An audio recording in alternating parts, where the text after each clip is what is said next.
So if you've been having headaches, you're going to want to watch this video. We're going to go over when they occur, why they occur, what you should be looking for if they occur, and then some things that may be done to wind up helping you solve the problem. If you know someone who has headaches, make sure to pass this along to them so that they can get the answers. I'm Dr. Gregg Gerstin with Align Wellness Center, and I've been helping people to remove the blockages from their health to live amazing, fantastic lives without drugs and surgery for the last 20 years. Headaches is something that we've been seeing a bunch of lately, and they've been showing up in a variety of different ways. So headaches can vary from tension across your brain or your skull to the back of your head and wrapping around. They can occur in clusters. They can cause you to have difficulty seeing for the day. There are many, many different kinds. But the most common thing that winds up causing headaches winds up being impacting changes to how your body stacks up.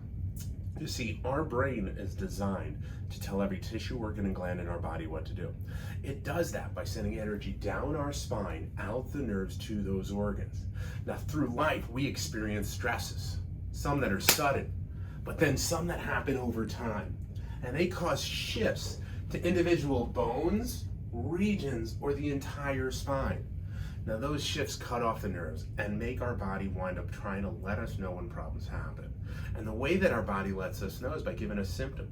And headaches is one of the main ones that it does. It's a real early one that it lets us know that something's not right, so that hopefully we'll wind up taking care of the cause of the problem. Now, in most cases, people wind up looking for drugs or medication to cover it up. So they might take a Tylenol leave, or they'll get more serious with medications like muscle relaxer, pain relievers, or even migraine medication. These medications may relieve the symptom, but they leave the problem still there. So it winds up occurring again and again. And each time that it occurs, it becomes that much more permanent and or difficult to wind up correcting.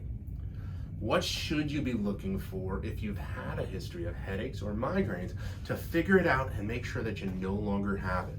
One of the key things that we wind up finding that people need is they need a whole health history. We got to understand everything that they've been through to get to this point and cause the breakdown to happen. After that, we've got to understand what have they done to this point to take care of things. Then we work on figuring out where the breakdowns are through motor tests, neurological tests, muscular tests, and orthopedic tests. We finally will probably take some spinal radiographs. We'll also do a couple of different posture exams, one that's digital, one that's 3D and in person. Now, on those radiographs, particularly in the neck, we're going to look for a spinal curve to look like this green line right here. It looks like a C with about a 44-degree curve. As we go through life and we experience those stresses, we can see that the curve flattens, maybe even our head shifts forward. It can straighten, go the wrong way, and completely reverse. All four of these put additional stress and strain on that spine, and headaches are one of the ways that our body knows that that's broken down. These are by no means normal and acceptable. They're indications of breakdown, kind of like in your car. When you have a light go up on the dashboard, you got options. You can put a piece of tape over it and you'll never see the problem again. That's like taking an Advil, a Tylenol, or a lead, putting a piece of tape over it. Or you can find the cause of the problem, and typically you need help from a mechanic. That's where a corrective chiropractor would come in to do that thorough investigation, find the cause of the problem, and then to develop a plan of attack to make a correction, or to understand how much of a correction could be made. Some of the first steps they would take is to reduce inflammation, and they may use adjustments or passive therapies to wind up helping with that. The next step would wind up being to see how much of a curve can be restored. Can your spine still go from, let's say, this point back to this point? Because every time you have an episode of a headache, a neck stiffness, or a pain, those problems become that much more permanent and therefore may not be fully correctable. The sooner you look to get these addressed and corrected, the more likely you are to have a full recovery and to get back to life and for your health to continue to grow. Today, we just had a case actually of a woman who came in, and she had shared with me that she had had a 6-month history of headaches. She'd never had them before. But as we went through her history, we learned that she had had vertigo episodes occurring 6 years ago.